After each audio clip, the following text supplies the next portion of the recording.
खबरों की तफसील।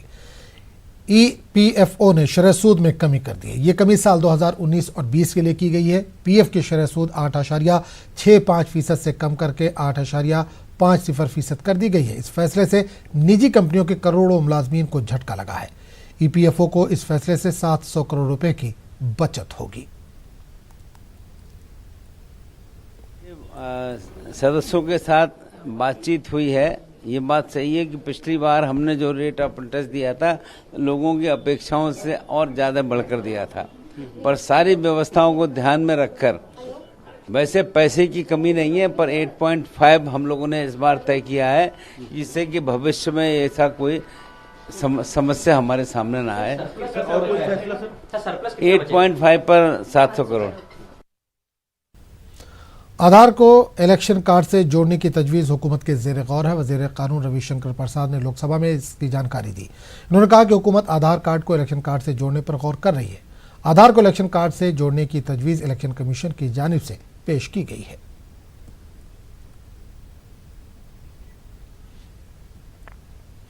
शुमाल मशरक़ी दिल्ली डीसीपी दफ्तर में पुलिस अफसरान और अमन कमेटी की मीटिंग हुई। दिल्ली के लेफ्टिनेंट गवर्नर अनिल बैजल ने इस मीटिंग की सदारत की। इन्होंने अमन कमेटी के अरकान को फिरकों के बीच एतमाद साजी के लिए कोशिश जारी रखने को कहा। मीटिंग के बाद मीडिया से बात करते हुए अनिल बैजल ने कहा कि हालात मामूल की तरफ तेजी से लौट रहे हैं। सिचुएशन ये कि धीरे धीरे अब नॉर्मलसी आ रही है। स्कूल भी चल रहे हैं, स्कूलों में एग्जामिनेशन सीबीएसई का भी चल रहा है, पुलिस भी तैनात है, और जितना भी नुकसान हुआ है, चाहे वो सड़कों पर हो या बिल्डिंग्स का हो, उसका असेसमेंट्स भी एसडीएम्स और डीसीज कर रहे हैं। और धीरे धीरे जितना भी इनको रिपेयर वगैरह के लिए सरकार ने अनाउंस किया हुआ है, पैसा भी दिया जाएगा। और लोगों ने ये कहा है कि ये चाहते हैं कि आपस में कम्युनिटीज़ के लोग मिल करके थोड़ा बहुत जाएं कम्युनिटी में, आउटरीच तरीके का हो कि जिससे कि लोग बता सकें कि भाई अमन चैन से रहना है सबको। ये अगर वो चाहते हैं तो हमारे पुलिस ऑफिसर्स के साथ मिल करके अमन कमेटी जाए, जगह जगह कॉलोनीज़ में जाए, बताए लोगों को कि हम सबको साथ रहना चाहिए, अमन चैन के साथ रहना चाहिए। दिल्ली के पुलिस कमिश्नर एसएन श्रीवास्तव ने फसाद मुतासरा शुमाल मशरक़ी दिल्ली के कुछ इलाकों का दौरा किया। इन्होंने कहा कि सूरत-ए-हाल तेजी से मामूल की तरफ लौट रही है। आज हम यमुना विहार, उससे पहले हम गए थे टायर मार्केट भी गए थे, और खजूरी खास भी गए थे। जहाँ तक हालात की बात है, हालात बिल्कुल नॉर्मल है। सब जगह सिक्योरिटी का सेंस है। अब लोगों को ये जो कुछ हुआ है, उनको जिस प्रकार से प्रभावित हुए हैं, पूरी कोशिश है कि उनके मनस्थिति को भी नॉर्मल किया जाए। तो बराबर उनके साथ हमारा राब्ता है, बातचीत हमारी हो रही है। बहुत सारे लोग हमारे ऑफिस में भी, यहाँ पे भी हमसे मिल रहे हैं। हमारा प्रयास है, यही है कि हम सिचुएशन को बिल्कुल नॉर्मल कर दें। वैसे जैसे मैंने कहा, सभी सिक्योर फील कर रहे हैं, लेकिन अगर उनकी कोई भी बात है उसको हम ध्यान दे करके उसको दूर कर रहे हैं। जो भी कानूनी प्रक्रिया होनी चाहिए वो हम ताहिर के खिलाफ हम कर रहे हैं, और आपको हमारे पे बिल्कुल पूरा विश्वास करना चाहिए कि हम उसे जल्द से जल्द कानून के सामने हम पेश करेंगे। ईरान ने कोरोना वायरस से निपटने के लिए कई तरह की पाबंदियां भी आयद की हैं। इन पाबंदियों की वजह से बहुत से हिंदुस्तानी शहरी ईरान में फंस गए हैं। हिंदुस्तानी हुक्काम ने ईरानी इंतजामिया से लगातार इस मामले में बात की है। हिंदुस्तानियों को ईरान से निकालने की हर मुमकिन कोशिश की जा रही है। आज हिंदुस्तानी मेडिकल टीम ईरान पहुंचेगी। इसकी जानकारी वज़ीर ख़ारजा एस जयशंकर ने ट्वीट के जरिए दी। इन्होंने कहा कि आज शाम तक कुंभ में पहला क्लिनिक खुलने की उम्मीद है। उसके फौरी बाद ही स्क्रीनिंग टेस्ट का अमल शुरू किया जाएगा। आपको बता दें कि ईरान में इस वायरस से अब तक मरने वालों की तादाद 92 हो गई है, जबकि करीब 3000 लोग इस वायरस के मरीज हैं।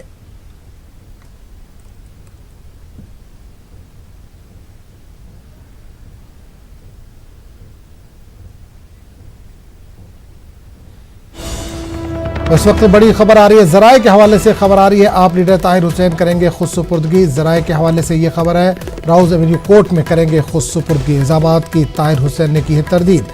देहरी तशद्दुद के बाद से ताहिर हुसैन का अता पता नहीं था।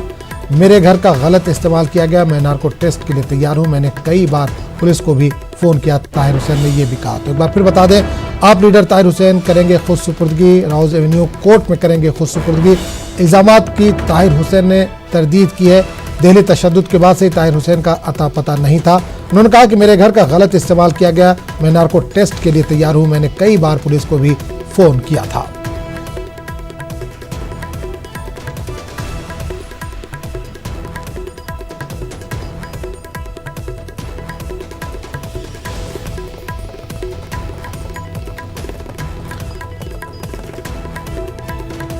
तो इस वक्त बड़ी खबर आ रही है ताहिर हुसैन के ताल्लुक से। आप लीडर ताहिर हुसैन खुद सुपुर्दगी कर सकते हैं। राउज़ एवेन्यू कोर्ट में करेंगे खुद सुपुर्दगी। ज़राए के हवाले से ये खबर आ रही है इल्ज़ामात की ताहिर हुसैन ने तरदीद की। जो इल्ज़ामात उनके ऊपर लगाए जा रहे हैं दिल्ली फसादात को लेकर, उसकी उन्होंने तरदीद की है। दिल्ली तशद्दुद के बाद से ही ताहिर हुसैन का अता पता नहीं था। मेरे घर का गलत इस्तेमाल किया गया। मैं नार्को टेस्ट के लिए तैयार हूँ।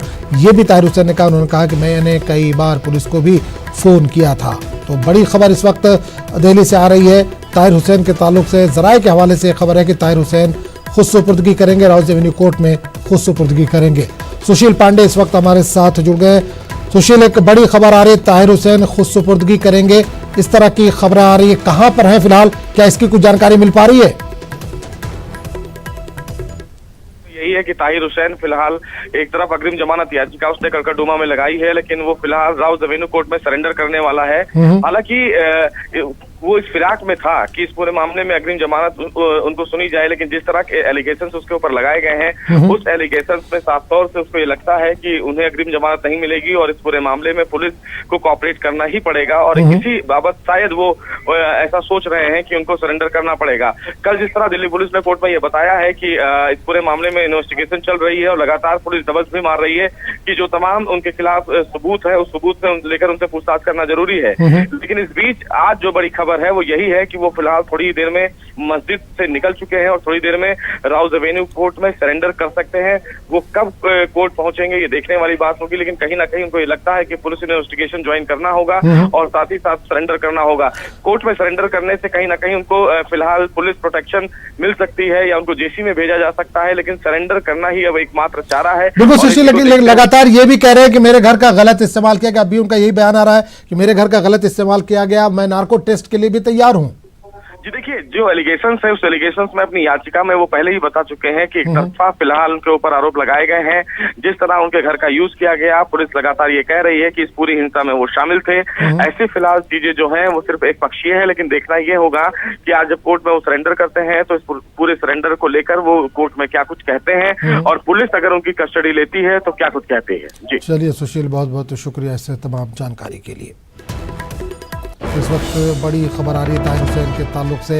ताहिर हुसैन खुद सुपुर्दगी करेंगे। ज़राए के हवाले से ये खबर आ रही है राउज़ एवेन्यू कोर्ट में अब से थोड़ी देर बाद वो खुद सुपुर्दगी करने वाले। इल्ज़ामात की ताहिर हुसैन ने तरदीद की है। उन पर जो इल्ज़ामात लगाए जा रहे थे उसकी इन्होंने तरदीद की है। दिल्ली तशद्दुद के बाद से ही वो लापता थे। मेरे घर का गलत इस्तेमाल किया गया। मैं नार्को टेस्ट के लिए तैयार हूँ। मैंने कई बार पुलिस को भी फ़ोन किया, ये भी ताहिर हुसैन ने कहा है। आगे बढ़ेंगे। जम्मू कश्मीर में सोशल मीडिया को बहाल किए जाने पर लोगों बिलखुसूस नौजवानों ने खुशी का इजहार किया। लोगों का कहना है कि सरकार ने इन पर भरोसा किया और वो भी अब जिम्मेदारी के साथ इसका इस्तेमाल करेंगे। लोगों ने इंतजामिया से 4G इंटरनेट सर्विस की बहाली का भी मुतालबा किया ताकि जो शोबे इंटरनेट की वजह से चल रहे हैं इनको आसानी मिले।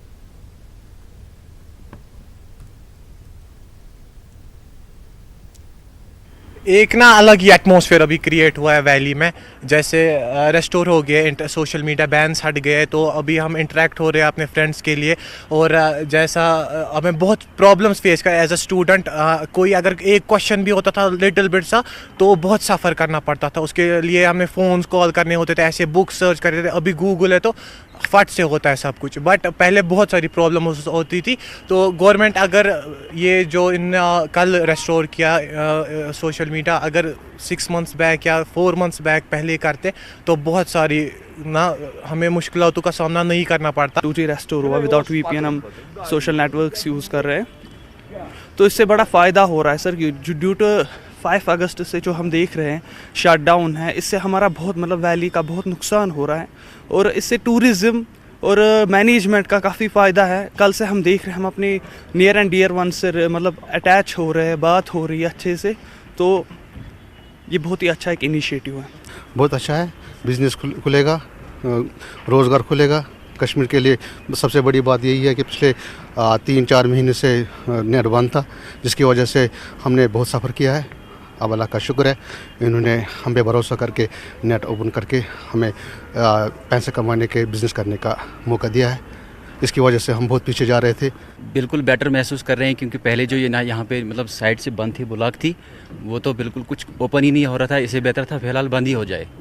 लेकिन उसके बाद जो कल यहाँ पे उन्हें 2G व्हाट्सएप वगैरह फेसबुक मतलब चालू किया, ओपन किया है, तो वो काफ़ी बेटर महसूस कर रहे हैं हम स्टूडेंट्स। यही कहूँगा कि रूमर्स मत फैलाइए, 24 आवर सर्विलेंस चल रहा है। जो भी मीन्स फेक न्यूज़ फैलाएगा उसको आप कार्रवाई कीजिए, विद इन 24 आवर्स में आप उसको पकड़िए। ये रूमर्स का किस्सा ख़त्म। स्पीड इनकी मगर अभी बहुत कम है। हम चाहते हैं कि स्पीड बढ़नी चाहिए ताकि हम इसका बहुत ज़्यादा यूज़ कर सकें।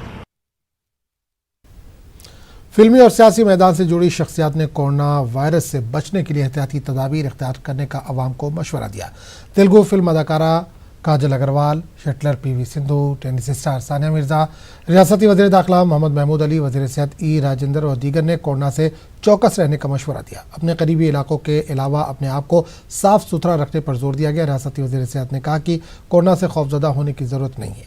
सर्दी, खांसी और बुखार आने पर फ़ौरन डॉक्टर से रुजू होना चाहिए। तमाम भाइयों बहनों से एक बात की गुजारिश करता हूं कि अगर ज़रा भी आप महसूस करें, चूँकि इसके जो सिम्टम्स है, जिस तरह सर्दी, बुखार, नज़ला होता है उसी तरह शुरू होता है, और शुरू होने पर अगर आपको किसी को भी अगर नज़ला हो या इसका बारे में कोई शक हो, वो सबसे पहले सरकारी दवाखाने पर जाइए। हुकूमत की तरफ से तमाम सरकारी दवाखानों में इसके ट्रीटमेंट के लिए बहुत से टीमों को तश्कील दिया गया है, तो आप परेशान मत होइए। अगर ऐसा कुछ महसूस करें, सर्दी, नज़ला, बुखार, तो आप सरकारी दवाखाने में ख़ास तौर से गांधी हॉस्पिटल है, उस्मानिया हॉस्पिटल है, नीम्स हॉस्पिटल है, जितने सरकारी दवाखाने हमारे स्टेट के अंदर है, वहाँ पर आप जाकर तशख़ीस करवा सकते हैं।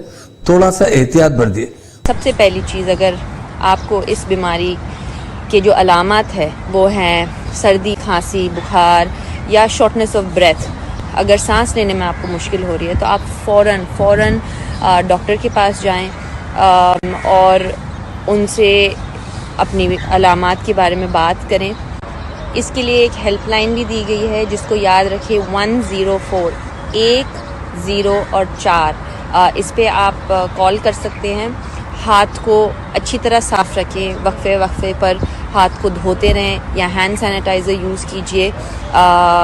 अगर आपको कोई सिम्टम्स हों, चाहे बुखार, खांसी या सर्दी, अपने आप को 14 दिन तक आइसोलेशन में रखिए। So please maintain hygiene standards, wash your hands frequently, boost your immunity, have vitamin C, I was told that boiled ginger is very good to be had first thing in the morning, have turmeric, that is a natural antibiotic. So whatever is natural and whatever you can do to boost your immunity, please do that. Have multivitamins and eat home cooked food as much as possible. Wear a mask. If you're suffering from a cold or cough or whatever, just cover your face with a tissue and discard the tissue, and just basic hygiene standards. Let's all do that and be responsible citizens. Telangana के वज़ीर अक़लियती बहबूद ऐश्वर ने assembly में मजलिस के floor leader Akbaruddin Owaisi के साथ नामपल्ली में वाक़ यतीम खाना इदारा अनीसुल गुरबा की जदीद तामीराती कामों का जायजा लिया। इस मौके पर कमेटी के अरकान, वक्फ बोर्ड चेयरमैन मोहम्मद सलीम, मुशीर तेलंगाना हुकूमत AK खान और सेक्रेटरी अक़लियती बहबूद अहमद नदीम, डॉक्टर अक़लियती बहबूद शाहनवाज कासिम, CEO मोहम्मद कासिम के अलावा दीगर मौजूद थे। जायजा इजलास में तामीरी कामों में तेज़ी लाने और दीगर उमूर पर तबादला ख्याल किया गया। वादे रहे कि इस इमारत की तामीर का मकसद यतीम व यसीर बच्चों की बेहतर निगहदाश्त और मेयारी आला तालीम से रास्ता करना। 6 मंजिला इमारत इदारे को खुद कफील बनाने के लिए दुकानें भी यहाँ पर तामीर की जा रही हैं। पूरे 2 पार्किंग मंजिल के साथ 6 फ्लोर्स, टोटल 8 फ्लोर्स का प्रोजेक्ट है ये, 2 सेलर्स के साथ में। अब तक 4 मंजिल तक इसका स्लैब भी पड़ चुका है और ब्रिक वर्क भी शुरू हो चुका है। अब इसके आगे इसको किस तरह से कंप्लीट करना चाहिए और बिल्डिंग कंप्लीट होने के बाद इसका निज़ाम किस तरह से होना चाहिए, इन बातों पर आज गुफ्तगू हुई है, डिस्कशन हुआ है। मैं समझता हूँ कि जो टाइम लिमिट्स हैं उसके अंदर हम लोग ये बिल्डिंग पूरा करेंगे। अकबर साहब, मिनिस्टर साहब, हम लोग सब मिलकर इंशाल्लाह आने वाले टाइम में ये काम पूरी तरीके से जल्द तकमील होगा और यहाँ पर गरीब बच्चों के लिए जो यतीम यसीर बच्चे हैं वो लोगों को एजुकेशन भी देना बल्कि है और हॉस्टल भी अच्छा नीटनेस रहना बल्कि एक 5 स्टार टाइप में बना रहे हैं। हैदराबाद में कोरोना वायरस के मामलात के सामने आने के बाद international institute of information technology Hyderabad ने अपना सालाना शोकेस 2020 मुलतवी कर दिया। ये प्रोग्राम आवाम को IITH के तलबा और फैकल्टीज़ को हालिया तहकीकी इक़दामात से वाकिफ़ करवाने का एक अहम मौका फराहम करता है। IITH के तर्जुमान ने कहा कि आइंदा की तारीख का जल्द ही ऐलान किया जाएगा। हैदराबाद के IT इलाके माइंड स्पेस के IT कंपनी ने मुलाजमीन को अपने घरों से काम करने की इजाज़त दी है। माइंड स्पेस का इलाका खाली कर दिया गया। IT कंपनियां बंद कर दी गई हैं। 11,000 IT मुलाजमीन माइंड स्पेस में नहीं होने से इलाका सुनसान दिखाई दे रहा है। महकमा IT के सेक्रेटरी जयेश रंजन ने IT कंपनियों पर बरहमी का इजहार किया। अवाम में खौफ का माहौल न बनाने की उन्होंने अपील की है।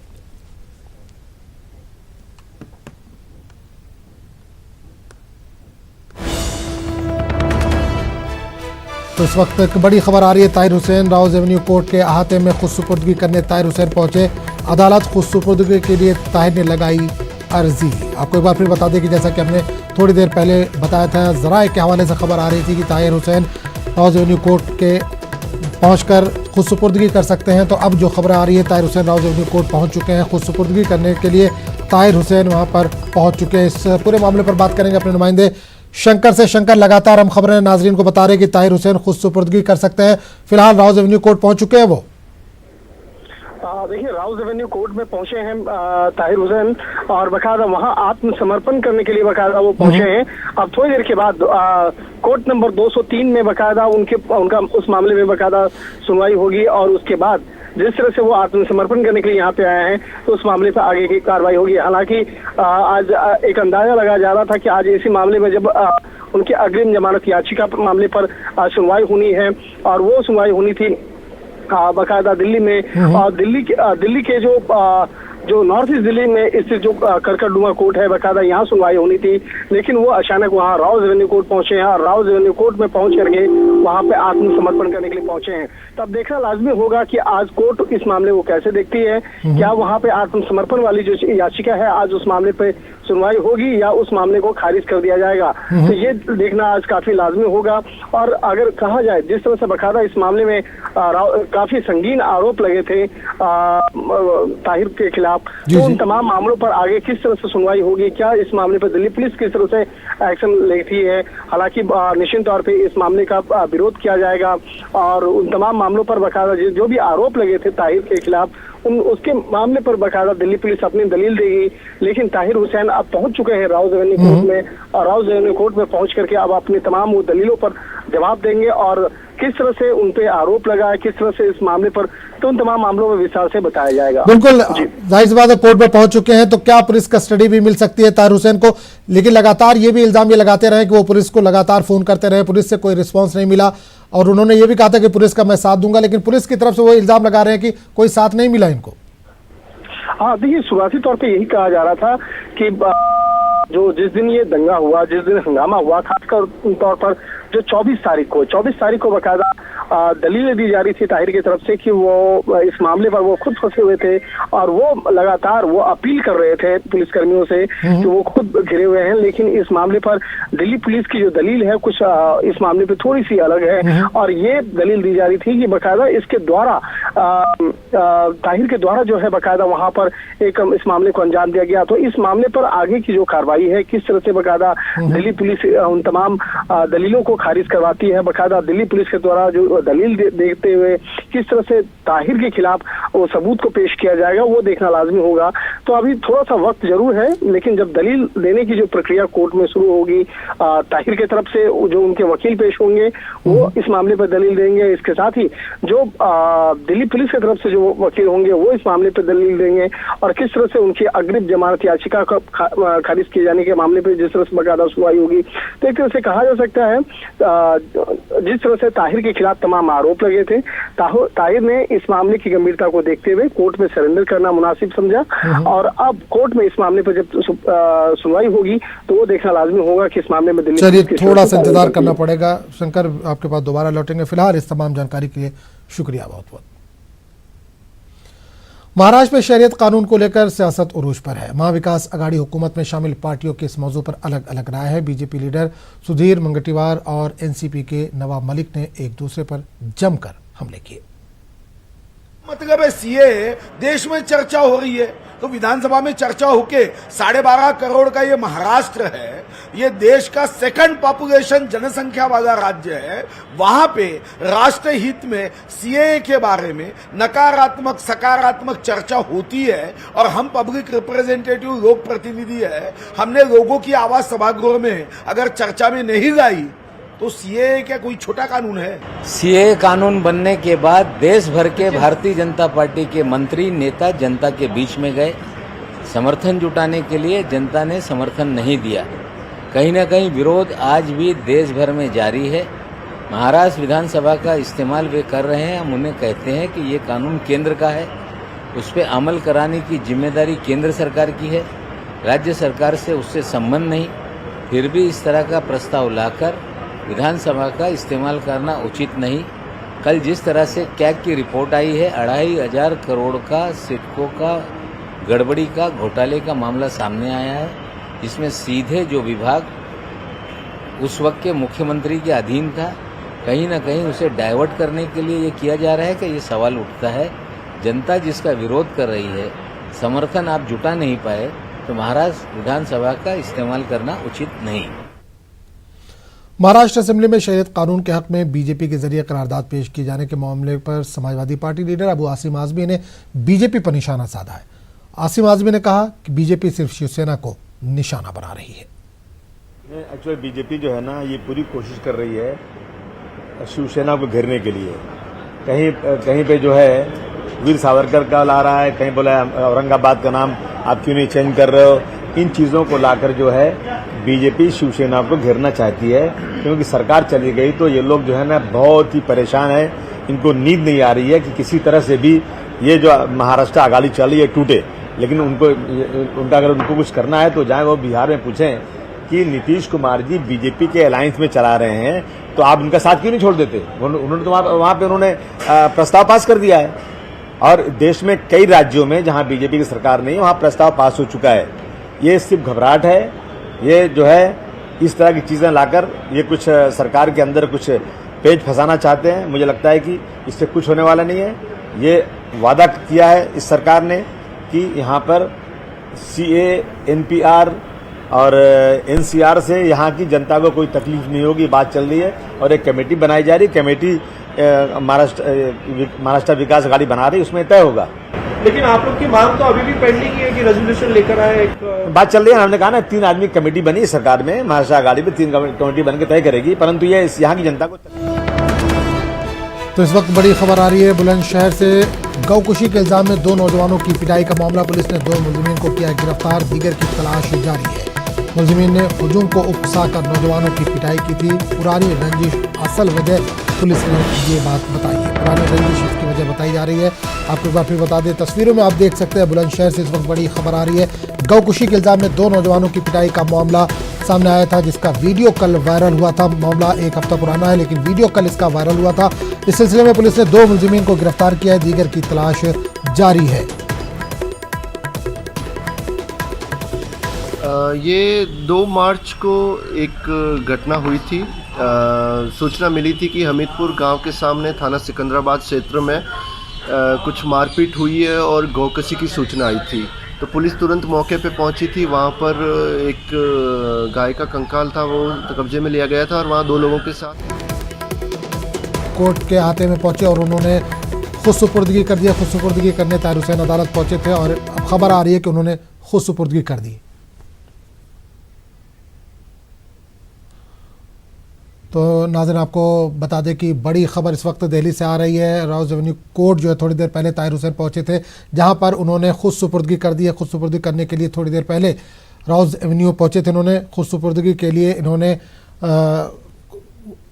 राउज़ एवेन्यू कोर्ट पहुंचे थे और अब ये खबर आ रही है कि ताहिर हुसैन ने खुद सुपुर्दगी कर दी है। तो नाज़रीन इस वक्त ताज़ा खबर आ रही है, Tahir Hussain Rouse Avenue court पहुंचे हैं, जहां पर उन्होंने खुद सुपुर्दगी कर दी है। खुद सुपुर्दगी करने के लिए थोड़ी देर पहले वो पहुंचे थे तो ताहिर हुसैन ने कोर्ट में सरेंडर कर दिया है। हालांकि उन्होंने ये भी इल्ज़ाम लगाया कि पुलिस से लगातार वो राब्ते में थे, लेकिन पुलिस ने उनकी बात नहीं सुनी। ताहिर हुसैन ने कोर्ट में इस वक्त सरेंडर कर दिया। बड़ी खबर आ रही है, ताहिर हुसैन ने तो कई दिनों से इनकी तलाश थी और ये लापता थे, लेकिन इस दौरान उन्होंने ये भी कहा कि ये बेगुनाह है, इनको फंसाया जा रहा है, इनके घर का गलत इस्तेमाल किया जा रहा है। लेकिन पुलिस की लगातार तलाश जारी थी और आखिरकार इन्होंने आज राउज़ एवेन्यू कोर्ट में खुद सुपुर्दगी कर दी है। तो बड़ी खबर इस वक्त दिल्ली से आ रही है, ताहिर हुसैन ने कोर्ट में सरेंडर कर दिया है, खुद सुपुर्दगी कर दी है। राउज़ एवेन्यू कोर्ट में ताहिर हुसैन ने खुद सुपुर्दगी की है।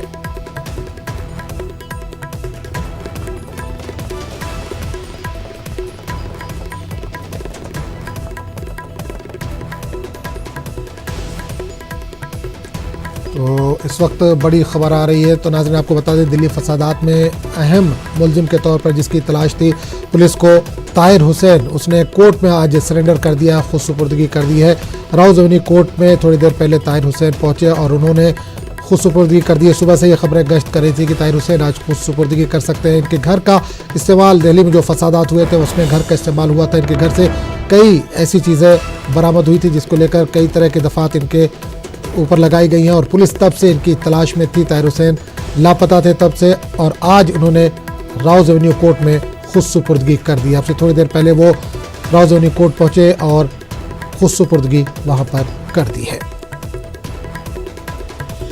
दिल्ली तशद्दुद में इन पर इल्ज़ाम लगा है, इनके घर का इस्तेमाल किया गया है। इनकी छत से कई तरह के पेट्रोल बम और गुलेल बरामद हुए। इसके अलावा बहुत सारे पत्थर भी इनके छत से मिले, जिसकी वजह से पुलिस इनको तलाश कर रही थी और आखिरकार इन्होंने खुद सुपुर्दगी कर दी है। ताहिर हुसैन आज अदालत में पहुंचे और उन्होंने खुद सुपुर्दगी की है।